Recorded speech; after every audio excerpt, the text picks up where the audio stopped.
Apparently, he just takes in a big breath, and then when he blows it all out, it gets really cold because of thermodynamics. But what they never take into account is that when he breathes it all in, it would heat up because of thermodynamics. So then, when he blew it out and it cooled off again, it would just go back to the ambient temperature based on shitty fucking physics. It's a comic book. You can do whatever you want. You can make it magic. You can make it aliens. You can name it some quantum thing like Marvel does with every last fucking thing they do. Instead, they're just like lazy. Is it possible you ran out of things to rant about?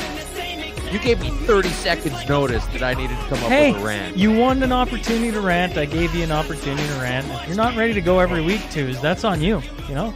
It's like not doing your homework. No, that's fine. Oh, yeah. Sorry, I didn't read the article. That's right. But it is something that's been bothering me for years. I missed even what you said. What were you jibber-jabbering on about? Well, you're just going to have to tune in and listen to it tomorrow. Mashup number... Do your homework, Sean. Mashup number 50. Can you believe it's been a year? It's our golden anniversary, Sean. Yeah, it's something like that. Mashup 50 marks a full year. And if you're wondering, shouldn't it be 52? We took 2 weeks off in the first year. So Mashup 50 is brought to you by gardengirl.ca. That's Ariel out of Regina, Saskatchewan. And we're coming live this morning bright and early because Sean's leaving on holidays and Tu's being a gem and working around my schedule. So going back to Garden Girl, her little business here, here's something new for you. You wouldn't have saw this. She won a Regina Chamber of Commerce Award this past week for a new business venture. Good for her. Yeah, presented to a business that has expanded into new areas or developed new products or services. She started out of her garage, and in 5 years, she's grown to an all-year shop, greenhouse garden center with trees, shrubs, perennials. She says, you get the point, and ships seeds across Canada. How's that? That was good, and I saw what you did there, Ariel. That was perfect. That's hurt my brain. Okay, so first, in the show notes, you can get 15% discount on any seeds, bulbs for any listeners, discount code MASHUP, and, of course, she ships across Canada. So it's right in the show notes. You can do that anytime. But Ariel wanted to have a little fun for a year of the Mashup, so she's giving away $100, a $1 seed pack. Winner gets to choose what they want.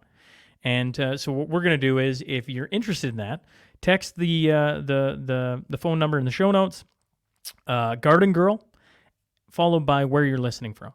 So I want to know where all these different people are tuning in from. So that's text Garden Girl and where you're listening from, and we'll announce the winner next week on Mashup 51. Hey. And let's just talk about this for a minute. This is how cool these people that are working with us are. Specifically this time, Ariel. She was listening to the show last week, and she said, well, if you guys have your 1 year anniversary coming up and I'm already sponsoring the show, what if I did something cool? And this was completely her idea, just above and beyond. These are the kind of great people that you can support. And so, yeah, if you've got any dirt, you should buy something from Garden Girl to put in it. Yeah, and she did also comment to me in an email that the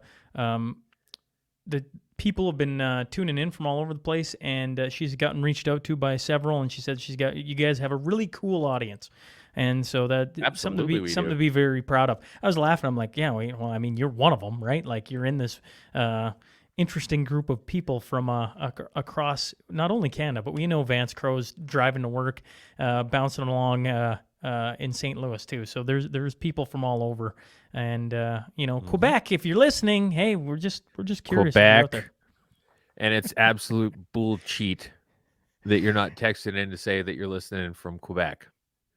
A couple of we got a couple of texts through last week, and I thought I would bring. I haven't brought up anything from the listeners in a while, so I thought maybe before we started here on a year.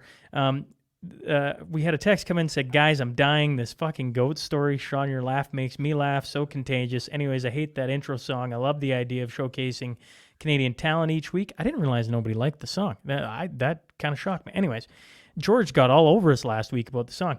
Maybe people can send in Yeah. suggestions of their favorite unheard Canadian artists. And I love the show, call-in show, Twitter Space idea too. Have you looked at using Instagram? That was from Jessica from Airdrie. Anyways, so a lot of people enjoying several of the different ideas that were thrown around last week.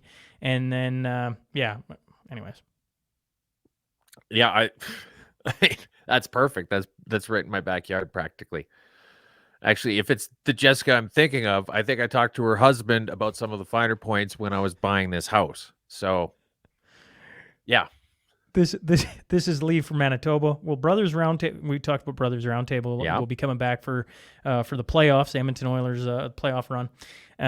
Not the Calgary Flames, as they continue to be abysmal. They can't even, abysmal. Anyways, will Who Brothers taught you abysmal?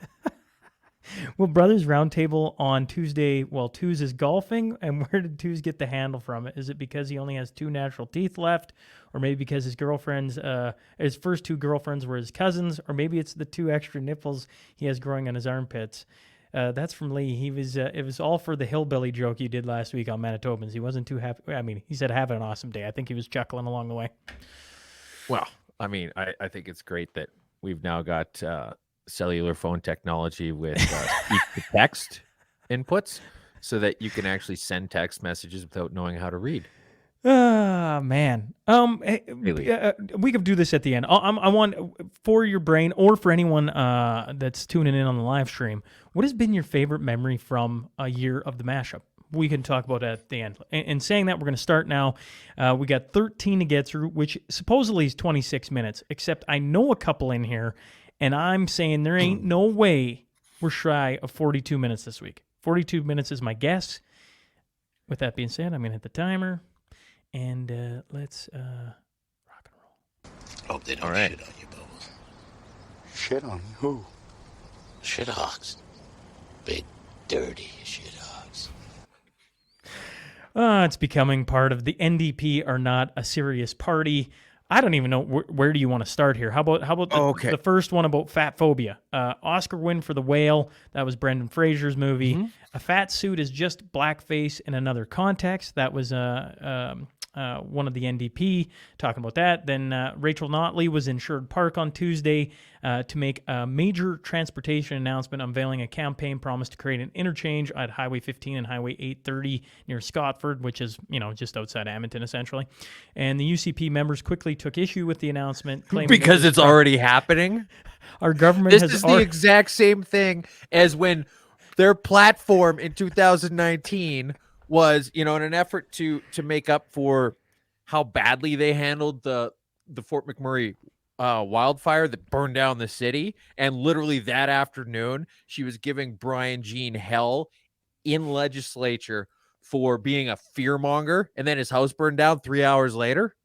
Yeah, to try and just make up for that, they said, okay, well, what if we set up a second highway coming out of Fort McMurray so that we were better able to evacuate the next time we don't give a shit that it's burning down? And the beauty of that is that she's obviously never checked it out, because there's already 2 highways going south out of Fort McMurray. There's the 63 and the 881.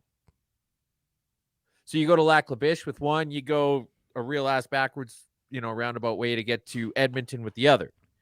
And that's so she literally ran on a platform for something that already existed. I mean, okay, vote for the NDP and we will invent these cool new things called oranges.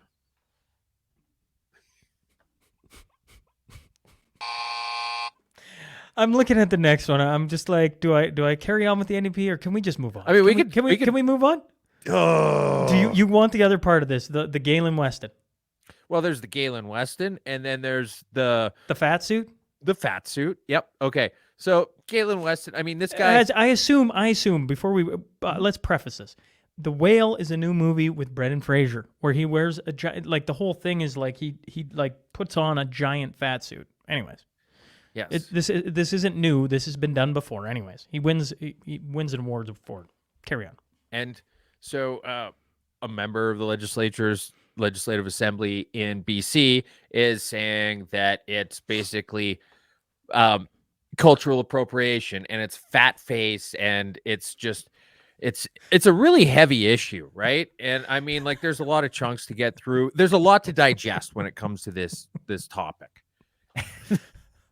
And this fucking idiot, Sean, he gets up in front of the legislature, and these poor bastards sitting around him have to sit there with a stone cold just poker face and not think, what the hell did we do in getting this guy on our team? Like, Do we need any more than that? I don't think we Okay. need any more. Okay, here we go. Making parole a breeze for a cop killer. This is cop killer Jeffrey Breeze, who was not only granted full parole for the 1982 deadly shootings of OPP officer Rick Hopkins, he was also able to get the assistance afforded to Indigenous applicants before parole board. Only Breeze is not Indigenous. It seems Canada justice system in 2023 not only can convicted criminals demand to be treated as of opposite sex, even serve their time in institutions housing adults opposite to their gender they were born with, they can now also identify as being Aboriginal Canadians. This has helped, used by Breeze, who was granted full parole by the Parole Board of Canada this month, 41 years after committing the heinous crime that stole the 31-year-old husband and father of two away from his family. Steve Hopkins said, "This is extremely disappointing for us to witness members of the parole board sitting in a circle in prayer and holding hands with the murderer that killed his dad." He also said, "We traveled across country feeling anxiety and stress only to hear a member of the parole board tell the murderer that he will always have to live with knowing he killed a little girl." Yes, you heard that right. Yeah, the parole board got it wrong. didn't even look at the fucking case. Yes. When everyone else knew in the room the victim was a police officer. So yeah. And it's no, like, I went and checked. I was like, well, maybe it was just that he killed a little girl, and then, and no. The only person he killed was the cop. Yeah. And so this was just a dog and pony show.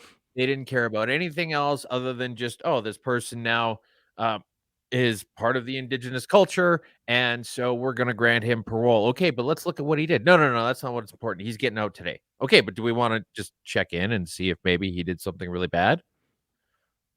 No. And so, anyways, I am not a lawyer. I am not a criminal defense expert, but I would strongly recommend that anybody who is facing any sort of charges claim Indigenous ancestry and that they're a woman, and that this should absolutely continue until everybody gets so fed up with it that we just stop doing it altogether. Because the only way this is going to stop is if it reaches a tipping point. And so, speeding ticket, I'm Indigenous. Jaywalking, I'm a woman. Just keep going. Just point out how stupid and ludicrous this all is until it absolutely implodes, because otherwise it's never going to go away. And let's be clear, this needs to go away.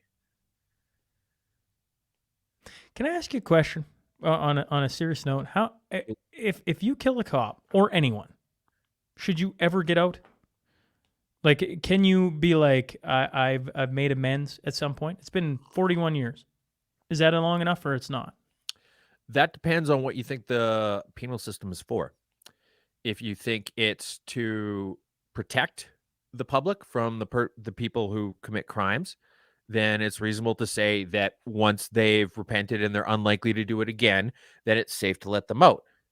If you think that it's punishment, well, then you've got to decide what the appropriate punishment is. And I would say, if you took away that person's entire life and fucked up their entire family, the rest of your life is actually a pretty easy deal for you, and you should be happy that you're getting it and never come out. And the other perspective I would say is, if you want to have it as a deterrent for other people who may be considering doing something like this or getting themselves into a situation where that might end up happening, and you say, okay, well, you know what? I don't really want to commit this burglary, but if it goes wrong and I kill a cop, I'm really only out in like a couple years, so whatever, let's make it happen, right? And so you have to decide what you think the penal system is best suited for, and I imagine that most people would say it's some combination of the three. But generally speaking, I would say for anything like this, you if you do something that irrevocably derails somebody's life, whether permanently or mentally or whatever else, that's it. You're done. I don't ever Well- want to see you again. Well, it's at some point you have to think that they can turn a page or something. What's unnerving about this man in particular was that he bragged about killing the cop and things like that, and I'm like, oh. Now it's been 41 years, and maybe he's seen the He was the pain 18 of his when it ways. happened. Yeah, but Right? when you read the But story, it was pretty gruesome. I'm not interested in hearing about some guy who turned a page on that. I just want to hear that he eventually it was such shitty conditions in that prison that he died at 31 of rheumatoid arthritis. Okay, well, And there's autism. there's two if he gets a hold of our justice system. There you go, folks. Okay. We like to say people kind, not necessarily mankind. It's yeah. more inclusive. There we go, exactly. Yes, thank you. And the budget will balance itself. Man, you are one pathetic loser. No offense. No offense. I was just saying that earlier this week, this country's led by an idiot. Obviously, we're talking about Justin Trudeau. I was just saying earlier this week, man, Jim Carrey would be a fantastic interview. That's a side note. Here we are. Oh, he would go so crazy. Yeah, I everybody, imagine. that's what Dust said. He goes so crazy. I'm like, I don't know, man. I remember thinking Tom Cruise sounded crazy. You go back to listen to some of what he says, you're like, oh, that's actually a bang on the button. And Jim Carrey's the just Blink profound. 182 guy. Remember when he did that that interview with Joe Rogan that just went absolutely off the rails, and then he got up in the middle, just went to take a leak, and then Joe looks over at Jamie, and he's like, "What the fuck is going on?" You should totally interview the Blink 182 guy. I found that to be wholly entertaining. I mean, it's kind of a Boyd Anderson type thing. How about this? I never look at my phone while we're doing this. Garden Girl got texted Moose Jaw, so somebody's on top of it here, trying to get in on the draw for Ariel. Don't so muck Moose Jaw, around. how you doing? Anyways, okay, this country's led by an idiot. Where do you want to start? You want to start with the confident economies that invest in themselves, and that was Trudeau's video talking about credit card debt. You should spend it on televisions and. Yeah, well, he was just talking about how if you spend it all on a big screen TV for your basement, which is pretty cocky to assume that people can afford things like basements in this economy, but he said that you're going to be paying it off for a long time. But if you do something like pay for tuition with it, or if you do an investment, then that's a little bit different.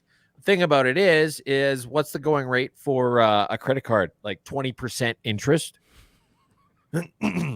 So basically they're barely keeping up with inflation. But the point is that it's the most irresponsible way you can borrow money short of loan sharking. See, and I laughed about it in a different way. He literally said, confident economies invest in themselves. Meanwhile, in his own country, he doesn't do that. Investment is fleeing Canada. Yeah, he's literally like shutting down his economy, right? Like at this point when he says that, I'm like, this is rather comical. It's a in cell so many phone different on ways. multiple levels. Yes. The other part of this is the rapporteur, David Johnson. He's it's been an article breaking down essentially what he's going to be assigned to do over the course of his stint there. Anyways, additional intel on what foreign interference special rapporteur David Johnson will be empowered to dig into, access in terms of secret documents has been made public, as is his per diem for what's being described as a part-time role. According to one of the ordering counselor documents, Johnson is being employed on a part-time basis between March 15th and December 12th. It states his per diem pay, that's per day, within the range of $1,400 to $1,600 a day. That's $1,400 to $1,600. I would take. I would go per looking. day. Just saying. Sean will put his hand up to be rapporteur. We'll dig into some things here. Just saying. Tuesday mashup. Well, heck, we'll do it together. Me and Tuesday. Anyway, I'll it work states 16-hour days. I'll work a 16-hour day for $1,400 to $1,600 a day. I don't think they plus want us digging into nothing. expenses. They don't want us digging into that. Yeah, here it covers travel and living expense And in Canada. And his support staff. Cost of expert staff as required, and other reasonable expenses as necessary. Bribes. That's the suitcase full of money that you give to Deep Throat so that you can get the Mogadishu intelligence that you can eventually tie back to the Chinese regime. Oh, man. Yeah, he's going to have to put in an expense report for a suitcase full of cash at some point. It goes on to talk about like what he's supposed to be doing, and it's like literally CSIS has given you the like here it is. Here it is. And he's going to spend a ton of taxpayer dollars getting paid to, and then he'll be like, yeah, it's everything they said. It's everything. This is when the Conservatives in 2015 said they weren't going to do another investigation into missing and murdered Indigenous women, and they absolutely dropped the ball on the coverage on this, but they basically were trying to say there's like 50 of them already. If you want us to do more of them, what stones should we look at that hasn't been turned over yet? What direction should we go that these other 50 reports haven't looked at? And I mean, if you want to, we can amalgamate them, I guess. But to say that we're going to do this big multi-million-dollar inquiry into something that's already been exhaustively researched seems like a waste of taxpayer dollars. And what they should have done was just said, what do you want to see that isn't there? And instead they're just like, oh, we're going to hide from the media because we are scared of them. And not that. I don't know. Yeah, I don't know why they're scared of them. They don't ask them any tough questions anyways. So, in saying well, that, it's not so much the lack of tough questions that get asked. It's that the intentionally dishonest coverage of them. Here's a couple things. Anthony Murray said, "Twos, don't forget your Bud Light." Yeah. What do you think's in here?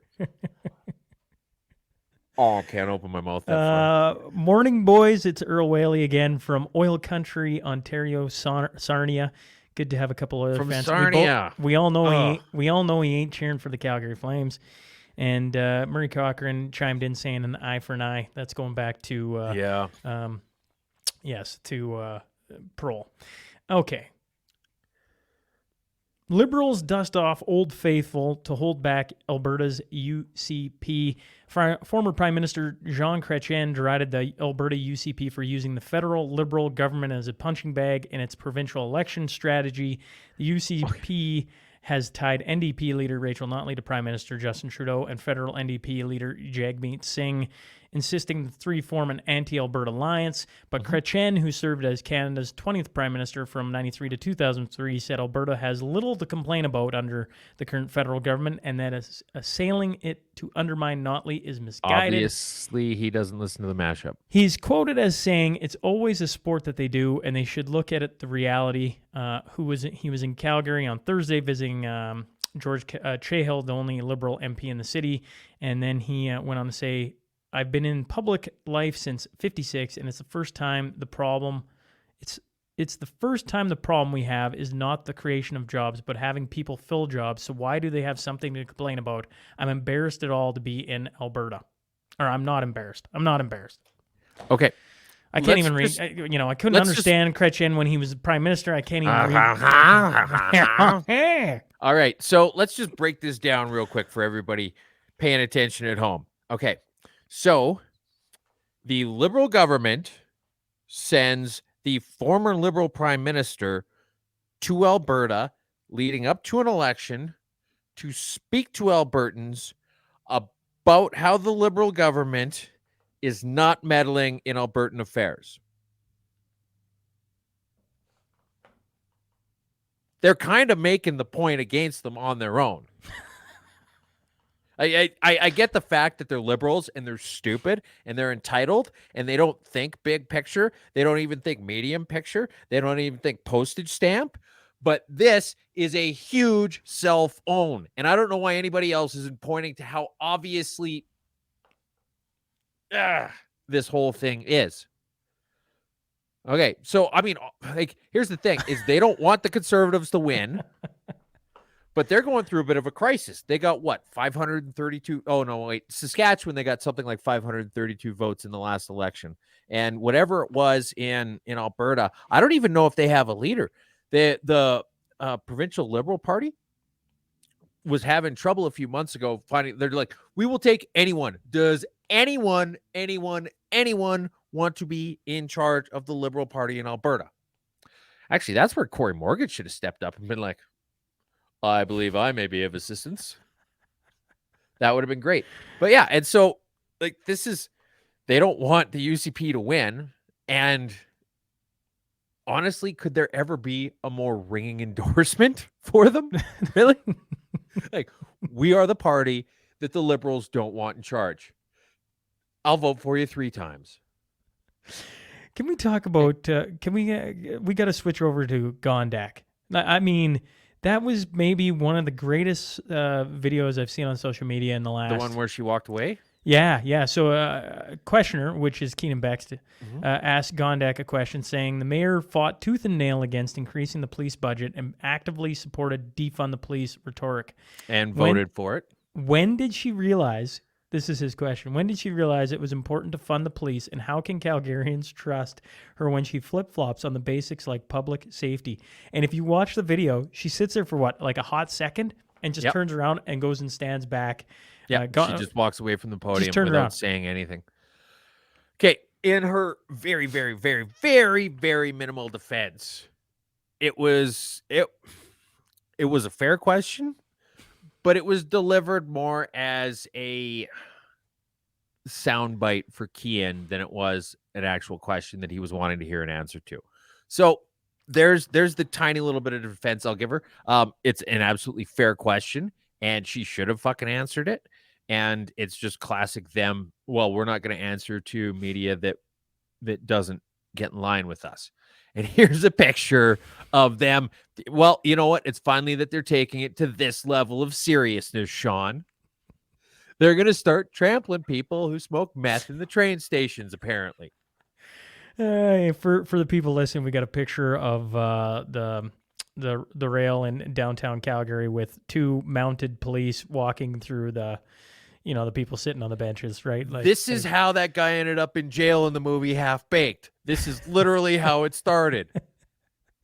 They're gonna get that horse stoned, and then it's gonna get the munchies, and they're gonna find out that the horse was diabetic, and now they're gonna be in jail as cop killers, and they'll have to turn Indigenous to be able to get out, because that's the justice system that we live in. Earl Whaley says, I will lead the Liberals, LOL. Oh, the last thing we need is more Laurentian elites in Alberta politics, Earl. Oh, man. Soundbite or not, I tell you what, that video of Gondak, that was just, it was beautiful. It was beautiful. It was great. Anyways, that's me. The best thing is that it's going to get to the point where they can't avoid that stuff anymore. And unless it's going to tie right into what we're about to talk about, until somebody stands up and starts doing the right thing in their job, nothing's going to change. Sean, what's our next topic? Female athletes have bigger balls than trans men. There's a whole bunch of articles. I'll rattle off a couple here, and we can go whichever way Twos prefers. First, a biologically male cyclist who now identifies as a female was barred from competing in a women's championship race this weekend following threats of boycott from female competitors. Emily Bridges, who formerly competed against men as Zach Bridges, was cut from the women's British national Omnium Championship on Saturday. This would have been Bridges' first race against women. The athlete only began hormone therapy last year, according to the BBC. Bridge was determined ineligible to compete by the UCI cycling's governing body after women threatened to boycott the race. And then, of course, if you've been paying attention to Riley Gaines, because she came out with testimony about tying, and then not giving getting the trophy because she wasn't trans. They wanted the photo. Anyways, if you haven't seen that video, you should. Well, now she's threatened to take legal action after saying she was assaulted by trans rights protesters. Once again, if you haven't seen that video, go watch that thing because it's a little bit wild. During a speech about protecting women's sports at San Francisco State University, the campus police did nothing. The dean of students was there and did nothing. There will be no repercussions unless I have something to do with it, she said. I quoted her as saying in one of the videos, it wouldn't even be peaceful in an alternative universe, because that's what they're saying. It was a peaceful protest by trans activists. She said it wouldn't even be peaceful in an alternative universe. She was barricaded in a room for 3 hours with police. Yeah, and they were saying, give us money and we'll let you out, which is kidnapping. But I will say that they are consistent when it comes to labeling protests peaceful. I mean, if you remember CNN a few years ago, like standing next to like buildings burning down and being like, well, I'm coming to you live from Kenosha, Wisconsin, where we've got a mostly peaceful protest behind us. Like everybody's just holding hands around this Everything's burning been building. peaceful except for this one. Everything's been peaceful except for this one in Ottawa. You know, that one. That was, one in Ottawa. You know, yeah, but they really stamped that one out, Sean. I wonder if that's the same horse. What do you think? Do you think that's the same horse? Probably. And then when that horse eventually retires and dies, they're going to turn it into glue, and then it's going to come back in brown paper bags to Calgary Transit, and people are going to be huffing it, and just the circle of life. The circle of life continues. Yeah. Oh man, this is the tweet I pulled up. It said the university VP commended the trans activists for their tremendous bravery and described them as behaving peacefully. They also offered support to the violent mob who assaulted Riley with campus resources to help them process and begin to heal.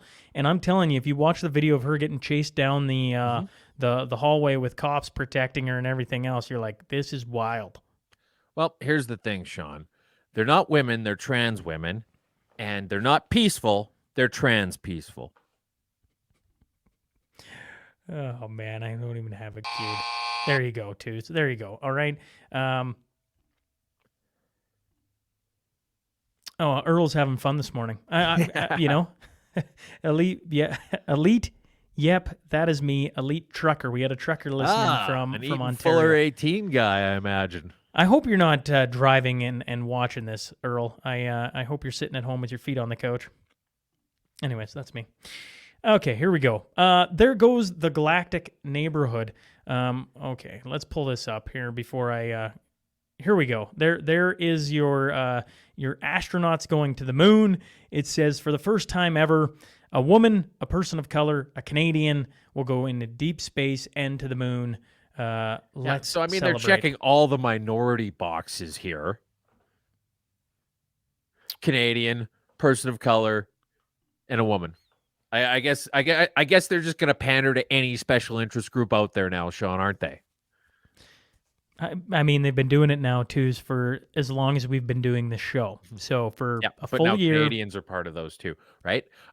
Here's the thing, though, right? When you're saying you specifically need a woman to round out the cast of this clown show, right? Okay? You're specifically picking them on sex. You're being sexist in that. So if you're already being sexist in picking them, does that mean that your selection criteria was also sexist? Was just like, okay, well, we're not going to have to parallel park this thing, so we can have a woman drive it. Or are they going to be like, you know, part of the mission briefing for this is going to be like, no, we're not stopping anywhere along the way. Like, but what if we need to ask for directions? Like, great, we're going to get the first space, like quantum sandwich. Right? I mean, like, here's the thing, is if they're going to be sexist, how sexist did they get? And I don't think it's unfair of me to ask that. Like, ooh, has that spacesuit been freshly ironed? I agree, Sarah Lynn. Sarah Lynn parallel park, and she laughed. That was well played too. So I'm even for you after a year. That was well done. Dictatorship unveiled. In a further attempt to rein in an increasing number of women defying the compulsory dress code, Iranian authorities are installing cameras in public places and thoroughfares to identify and penalize unveiled women, the police announced on Saturday. After they had been identified, violators will receive warning text messages as to the consequences, police said in a statement.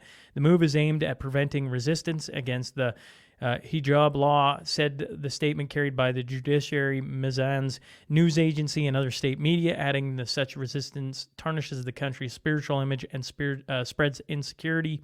A growing number of Iranian women have been ditching their veils since the death of the 22-year-old Kurdish woman in the custody of morality police last September. That was Mahsa Amini had been detained for allegedly violating the hijab rule. Security forces violently put down the revolt under Iran's Islamic Sharia law imposed after the 1979 revolution. Women are obliged to cover their hair and wear long, loose-fitting clothes to disguise their figure. Violators have faced public rebuke, fines, or arrest, and describing the veil as one of the civilizational foundations of the Iranian nation and one of the practical principles of the Islamic Republic.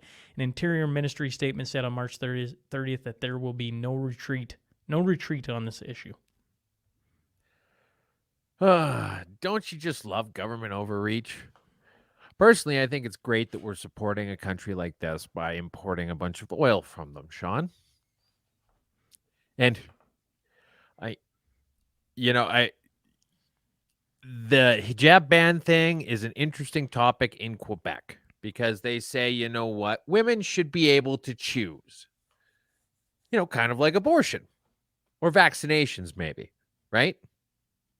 But God forbid you want to walk around in the Middle East, like the hottest place in the world, in a pair of shorts. It's absolutely baffling that it's like they're wearing a hijab themselves. They're like, I don't see anything wrong with any of this. Whenever any of this stuff happens, could you imagine if that woman flying to the moon was wearing a hijab over her spacesuit?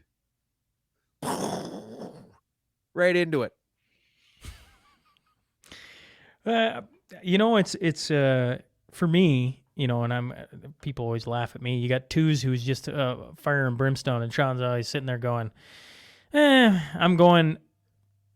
go back to Canada and what you just said about us importing oil and supporting all that. Meanwhile, we just absolutely just, support our economy. No, we're going to just hammer it down. We're just going to do continually insane things. And then you read an article like this. I don't understand it. Don't live there. Don't understand it. Have a hard time getting into it. The fact they got a police force that's, it just sounds like we're not where we're going in the sense of covering women up. But as far as state media having a police force that's going to be in this monitoring everything we do, I'm like, oh yeah. I mean, to me, that in the article, I'm like, that sticks out. All these things is where Canada wants to go. Maybe not the covering of women, but certainly all the ways they're going to try and enforce it on a population. Yep. But it's okay. We're actually saving taxpayers by doing this because they don't need to set up cameras in our houses. They could just tune in every week. Inflation is not always a bad thing. The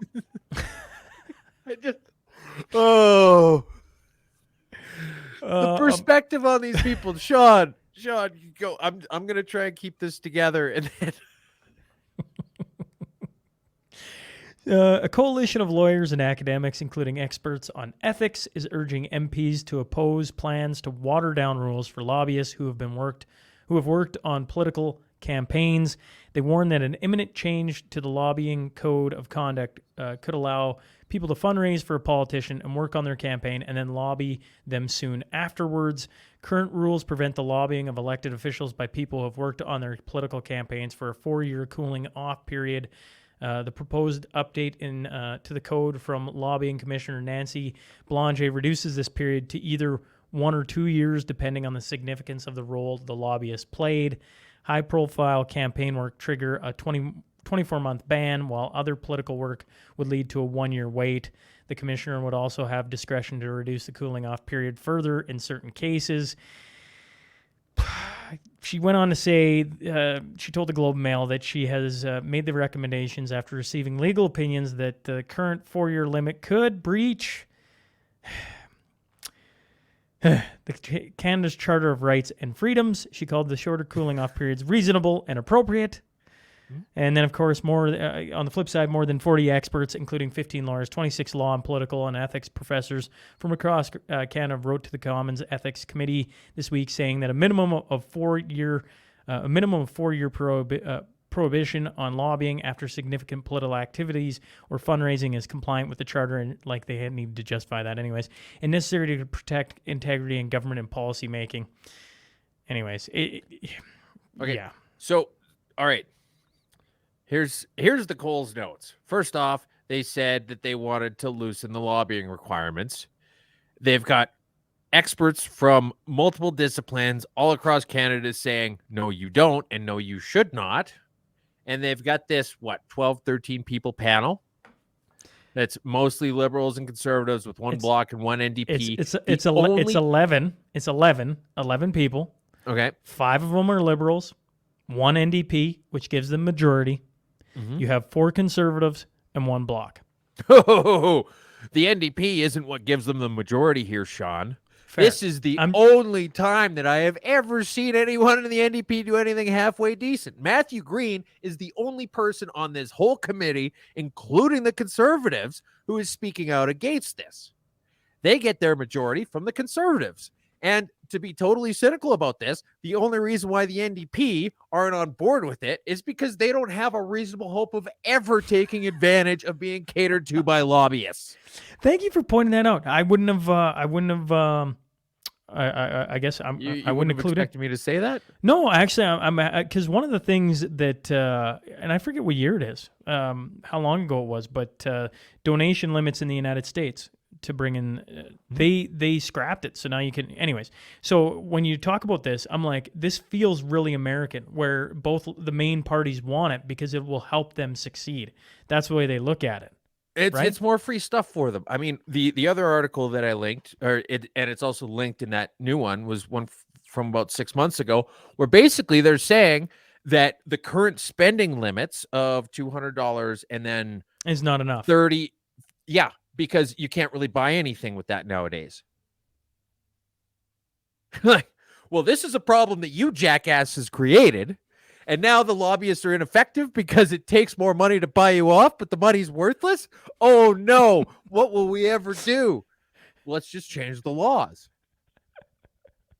Like, maybe we could just back up a second and fix the problem. No. We'll just let them give us more stuff. Like, people in Canada can't afford anything because inflation's so high. How can we fix that? We'll make it so the lobbyists can bribe us. Oh, shit. And this is Poilievre's team. This is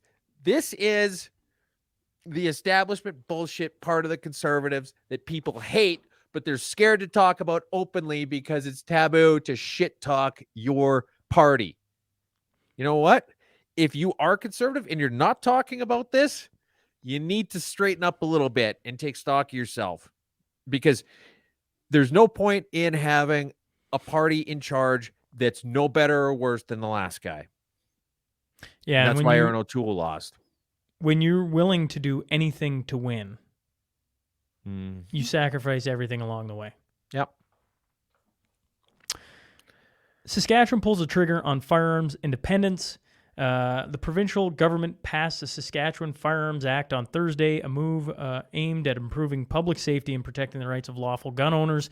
According to the Saskatchewan Firearms Officers, the Act sets up a provincial firearms regulatory system to promote the safe and responsible use of firearms. The Act also takes steps to minimize the impact of federal gun bans on lawful gun owners by establishing licensing requirements for seizure agents involved in firearms expropriation. The ministry said the legislation will also require and oversee fair compensation. Can we talk about this for just 2 seconds? Fair compensation if any guns are seized, and require forensic and ballistic testing for any seized guns. When I read that, I read, so you're going to allow them to seize guns. You're just going to make sure they get paid fairly for it. Am I reading that right? That's kind of what it sounds like. Now, this is interesting because, I mean, there was another article, we didn't talk about it this week, maybe we should have, where Mo was just saying how more or less his hands are tied with working with the feds in healthcare, and so they're just trying to get the best of shitty deals, more or less, out of it, rather than just standing up to them and say, "Look, we're not gonna play this game anymore."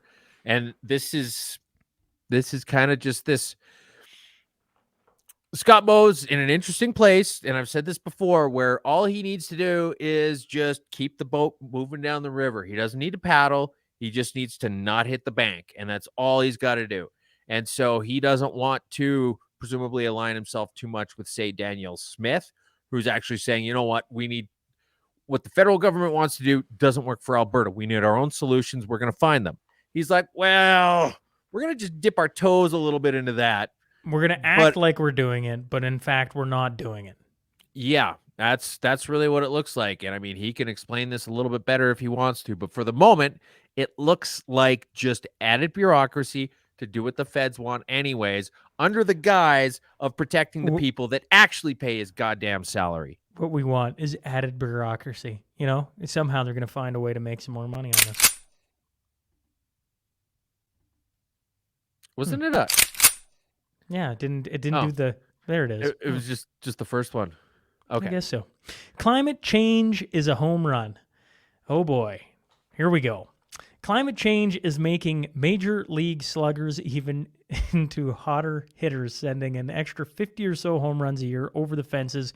A new study found hotter, thinner air that allows balls to fly farther contributed a tiny bit to a surge in home runs since 2010. According to statistical analysis by New Hampshire's Dartmouth College, scientists published in Friday's Bulletin of the American Meteorological Society, they analyzed 100,000 Major League games and more than 200,000 balls put into the play in the last few years, along with the weather conditions, stadiums, and other factors, and quoted, global warming is juicing home runs in Major League Baseball. It's basic physics. And then it went on, there was different parts of the article. It said non-climate factors contribute even more to the barrage of balls flying out of the park, scientists and baseball veterans said. Anyways, the biggest is the ball and the size of the stitches. Anyways, I'm going to pull up your this for you, twos. I'm curious what you want to say about climate change in baseball. Well, I mean, it takes a lot of balls to try and put something this bad together. All right, so the far left is home run trend, and it goes from 1960 to 2020. And then the middle one is ballpark temperature trend, okay?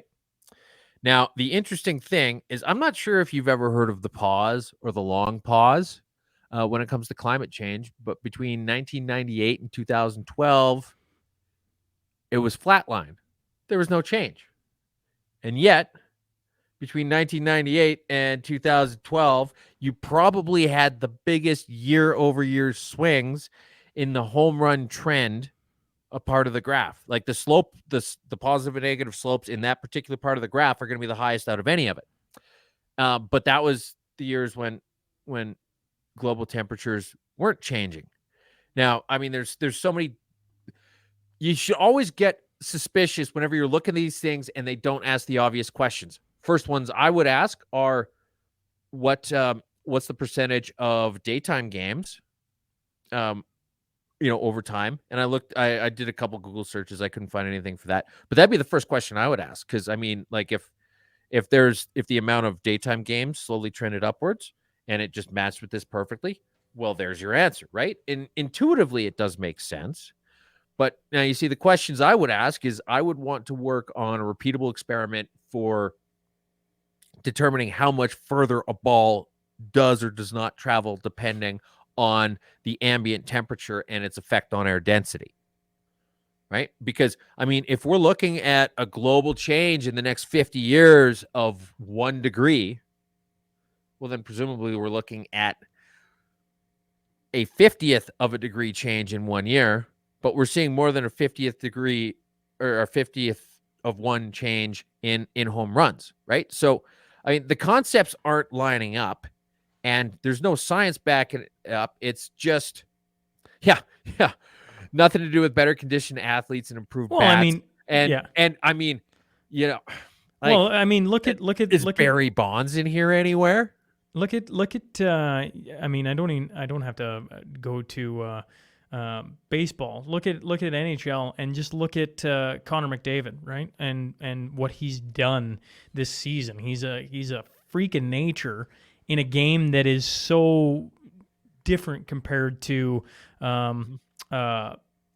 you know, 20 years ago, let alone 50 years ago when some of the That's greats because played. climate change is affecting the air density and it's allowing him to shoot the puck harder. That's right. Well, I mean, it's interesting because I was like, oh, okay. Well, how many more home runs are they talking about here? So like I did a quick. The lovely thing about baseball too is So many stats. so many stats. So I did a quick Google search. I'm like, all right, give me the history of how many home runs each year. So 1998, which is considered roughly the height of the steroid era, you had 5,064. That's when McGuire hit his 70. And 2001, so 3 years later, it was 400 more, 54, 58. That's when Bonds hits his 73. Okay. In 2019, there was 6,700, so that is high. That was the high mark out of the last 20 years. Yeah. But the last Out of ever. But the last year, so this like the full last year, so 20 years ago or 1998, 5,000. 2022, 5,200, 5,250. I'm like, okay. So who's paying for this study, and why have we implemented climate change into another sport? Well, and It's become a part of everything. The same thing where it's just, you know what? This is a climate home run. Well, And they're trying to steal a base on us. The They're trying to scientist, do a the climate article stolen literally base says on this. the scientist can't point to a single homer and say that it's a that's- warming-aided home run. And that's the interesting Why are thing, we because doing you can this? You can look at the lengths of the home runs and say, okay, well, you know what? Because here's the obvious question is how much further would a ball go depending on the change in density, okay? And then given a 0.02 change in ambient temperature, how much further would that ball go? And if the answer is 3 inches, then you would say, okay, home runs that were within 3 inches of not being home runs are now ones that you can attribute to this. Instead, they purposely looked at aggregate data based on lazy methodology to come up with the shittiest version of the answer possible. And that's the kind of stuff that you would expect from the Liberals. You know, I want some sports on the mashup. I just want it to be stuff that I'm actually excited to talk about instead of it Like being women's volleyball. Sure. Except for when it's climate change introducing into baseball, how it's somehow juicing the ball. Like, give me a flippin' break. Like, Okay, here's the thing is if you could reliably get an extra 50 home runs based on the time of day and whatever else, baseball would I figure it out and guarantee they would you do it.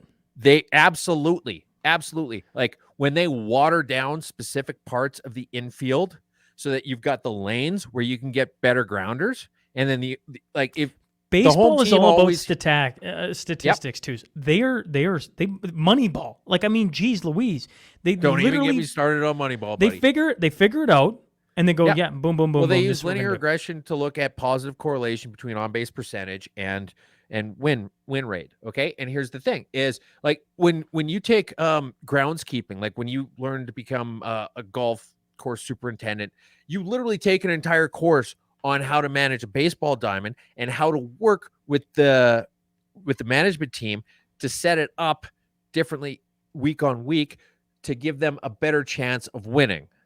Right? You think it's just a home team advantage because people cheer for them more? Fuck no.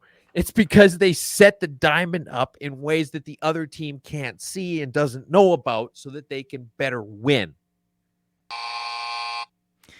Anyways, a strike I can get behind. The union Speaking represent of strikes, the union representing 35,000 Canada Revenue Agency service workers voted overwhelmingly to strike Friday, according to a release sent to CTV News.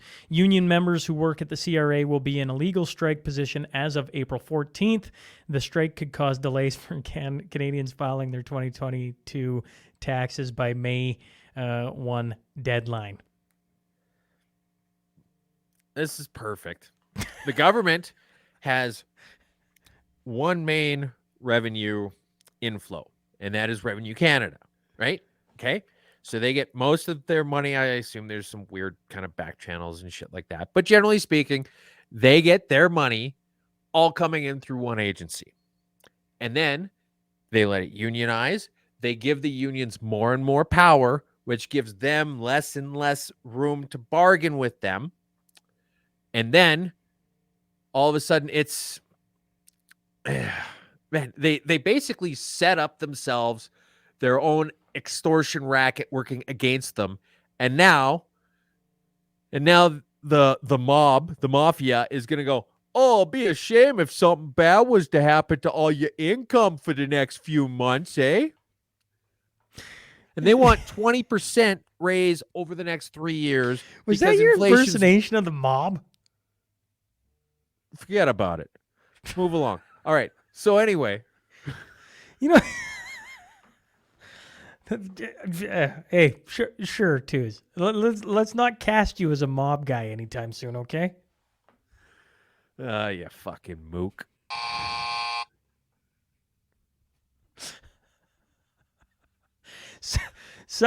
Submarines subpar.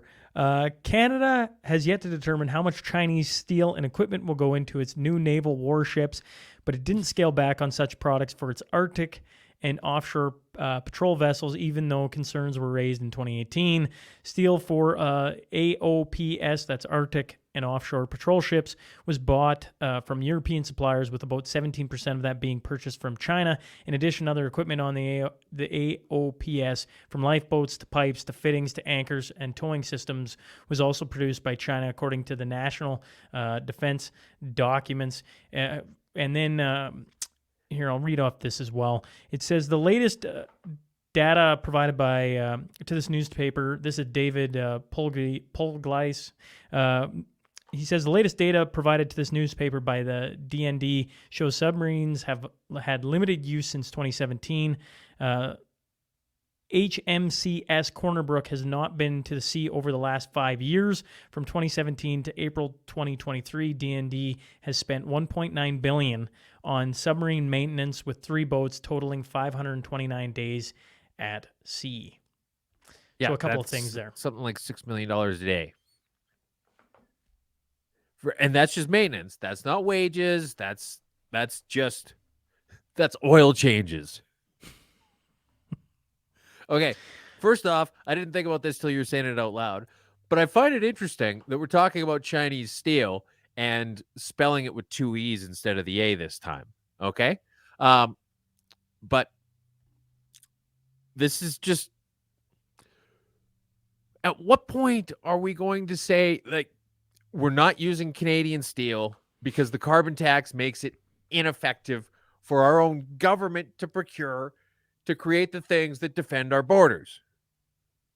Yeah, they're screaming about this. Tons of people in that industry and other industries across Canada are talking loudly. I don't know when this changes. Like, does it change with Pierre in the seat if he wins? Like, are they going to scrap carbon tax? Are they going to get rid of it, or are they going to be like, no, we can't? I think that Poilievre is going to be faced with an interesting conundrum at some point, where he's going to have to decide whether he wants to take most of Canada or whether he wants to try and swing at Toronto. And if the last few elections have been any indication, the people who call the shots in the back rooms for the Conservative Party are very much in favor of chasing the Toronto vote. Now, the problem is that they're two sides of a coin. You can't, like, they're mutually exclusive. You can't look after what wins votes in Toronto and what wins votes in Alberta at the same time. You can't say, okay, well, you know what, we're gonna provide this for all Canadians and it's gonna work for Manitoba and for Toronto. It doesn't happen. They're just completely opposite. And so it'll be interesting to see. I mean, like, Aaron O'Toole said in the last election that everybody who's a Conservative MP is on board with the carbon tax, and if they don't, they're out. And so every single one of the Western Canadian MPs who are now in Parliament were on board with that. They were fine with them stifling their own local industries, their community, because it was more important to satisfy the urban Ontario voters than it was to actually represent the people that voted for them and pay for them. I just sometimes wonder if they just didn't think about this, like, I don't know.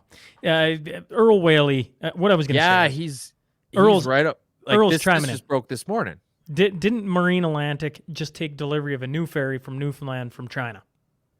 Yeah, which is interesting. Like, it's just the wrong side. You'd think you'd get that ferry for Vancouver or something like that. Or, but yeah, I haven't had a chance to look at the article. I just saw it this morning and I was like, oh, that's going to tie in perfectly. And then kind of got sidetracked. But I mean, we're doing this first thing in the morning here, right? I mean, for episode 50, a year in review, we had to have a little bit of fun, a little bit of fun and try and change it up. Here, let's go on to happy news, which should make a few people laugh, okay? Here is... We're going to play the video. I'm going to hopefully get it in a little bit closer than that so people can kind of make it out if they're watching online. Okay.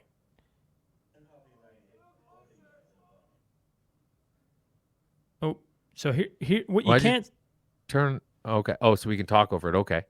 Yeah, so what's going on? There's a bunch of drunk guys harassing a moose. Here, some other guys saying, you're the stupidest people I've ever seen in my life. Yeah, there's a guy filming two drunk guys, right? There's a moose standing there, and he's going, guys, like, what are you doing? Get away from it. You can see ahead. And finally he's like, fine, go ahead and touch it. You guys are idiots. And they're just like, oh, like, oop. And they start joking about it. And the guy's like, get away from the moose. Like, what are you doing? And as you could tell here, as it goes along, they think they're being pretty funny, which, the entire video turns into hilarity here as it moves along. And you can see him getting closer and closer and closer until one of them finally touches the moose on the butt, and the moose tears after him. And, yeah, like, I mean... I have no interest in ever being that close to a moose. I was walking out of the bush one day with my muzzleloader, unsuccessful at dusk, and came across a cow and a calf that got from Mazatlan. I totally cut twos off. We got Morgan Anderson tuning in from Mazatlan, Mexico. Hey, how's it going? Hola, amigo, ¿cómo estás? Yeah, anyway, I walked up on them, and then they started walking like right towards me and probably walked past me about 10 yards away as I just stood dead still. And I'm like, I got a muzzleloader, so I better not fucking miss if that cow starts coming after me, right? And like in the United States, they kill about 440 people if you count, deer, moose, antelope, everything in that group. Injure about 59,000 people. I have a 59,002 apparently after this video. Like, these things, you don't want to muck around with them. And so I think it's great that somebody learned an important lesson, but it's too bad that like they were just so dumb, and it's too bad that car got in the way right at the end, because that part I really wanted to see. Yeah, I know. Like, I wish he would have kind of ran out and just seen what. Anyways, yeah. I mean, let's be clear here. Sean in his younger life, maybe even not that long ago, my wife would probably, and some friends would probably push on me in that a little bit. But have I been intoxicated and done some really dumb things? Yes. Mm-hmm. Touching a moose, I just feel like, if you've ever been close to them, they are a giant animal. And the last thing you want to do is get run over by that thing. Like, anyways, to me, I assume nobody was too hurt too bad. And it's just hilarity ensuing as the guy's trying to tell two drunk guys, don't do this. You guys are idiots. And they're like, oh, you think it's funny? Oh, no, we're going to, oh, he's good. And then they get ran over. It could have very easily fucking killed him. Yes. Okay. Here's what I want to bring in. Morgan Anderson, love you guys. This is Mazatlan. Can't miss a show. LOL. And I wanted to go, which I thought was sweet, especially when we time it out at 9 a.m. instead of 9 p.m. Anyways, here we go. Favorite moment twos. I want to end with this. What's your favorite moment from the Tuesday mashup year in review? whether it is if you're watching the live stream, if you're listening, on Tuesday morning, like so many of you do, along with the Ariel, Garden Girl text if you want in on that draw. So shout out to, not shout out, the mashup, being brought to you by gardenGirl.ca this week. And of course, you can get in $100 seed pack. All you got to do is text me Garden Girl and where you're listening from. But right now, I really want to know is what has been your favorite moment in the Tuesday mashup year in review? What in 50 mashups, Tues, what sticks out to you? And if you're listening, text me. And if you're live stream, put it in the comment. I'd be interested to hear. Okay. This isn't quite so much the show as it is kind of the behind the scenes of it. I thought that some of the messages that we've gotten from people that are working with us, want to advertise with us, have been really nice. But the one from Vernon Barb just blew me away. Like where I was like, that is it was just that they like what they're doing, they support it, they appreciate it, and it just the way it all got put together, just got me right in the feels. For me on this side, Yeah. I think it's probably the fact a really stupid idea has turned into this. Because when we first talked about it, Twos didn't know what PTI was. Hell, I'm not sure if a lot of people on the show know what PTI is. Of course I know what PTI was. You don't listen to it. Anyways, carrying on. It's been on the air for like 20 years, Sean. Everybody knows what PTI is. That is a lie. Lots of people do not know what PTI is. Anyways, okay. Twos is... Pardon the interruption, Sean. Now that he's done his homework, he knows exactly what PTI is. Anyways, so we do this deep dive into PTI, right? We go back, watch first episodes, whatever, and then that was my idea, by the way. We signed on to what was it? I think 5. Yeah, we said let's do 5, and we didn't air the first. Actually, somewhere they're on Rumble. Are they on Rumble? Yeah. Well, if you want to go back and watch the awfulness that the first 5 are, or the first 4. 4. It's funny. We just started off with this really, really, I don't know, idea. And it's been cool to see it, certainly grow in different ways and different, when we put out, we get this first show sponsor, that was Rohan. Mm-hmm. And then this year we're looking for a new show sponsor. And, you go back to Drew McKay, like, hey, just put it out to all these small businesses. And within, I don't know, it was just over a month, all of them sold out. Yeah. And then... we were going to take a week off in the summer, and then it ended up not being an option because we sold all the spots. Yeah, so... we were like, okay, well, we'll just take whichever week doesn't sell. And then they all sold. They all sold. And we're like, oh, okay. So that's why there's a 9 a.m. show, because we don't take holidays on this show. It's turning into the SMP where it's like, no, we just rain or shine, we're going. Yeah. And so it's been an interesting little ride here, Twos. Yeah. Okay. So you're just gonna go with the overall arching theme then of this fun concept that turned into something. Well, you want my favorite moments, if I look back on it, almost passing out in the hotel storage room with a fly buzzing around my head and you laughing at me and me being like, I'm serious. Like it is like plus 40 outside or plus 35. I'm dying in here. I don't know why I didn't crack a door. I was worried about the sound, I guess, right? Mm-hmm. And I'm sitting in a hotel somewhere on family holidays and I convince, it's in the middle of COVID hysteria. So like, all their boardrooms filled with storage. So they put me in like the little broom closet because they had no, I'm thinking they got like a business little room where they could stick me. No. They stick me in this closet and I almost pass out. Like that one, I don't even know if that was a good mashup, but that one sticks out to me for sure. When I actually went back and listened to our Festivus special, so a couple days later, I had to do a bunch of driving with one of the guys on my rig, and I was like, okay, well, I want to turn this on and listen to the game tape. And then I was basically listening to it for the first time. So that was kind of fun and interesting. I got to kind of, look at it from the other side. Yeah, the old Festivus was a lot of fun. And I guess at some point here, the Smash Up has to be the second installment of that at some point. We'll work on that, folks. We got a lot of things in the fire right now to try and get done over the course of the next.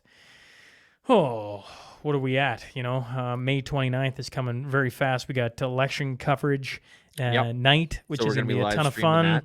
And and lots of people have reached out saying that's a great idea. They'll tune into it. I think I was talking with Dust yesterday about it, and he was like, I basically watch Global or CBC or whoever just to see what's happened.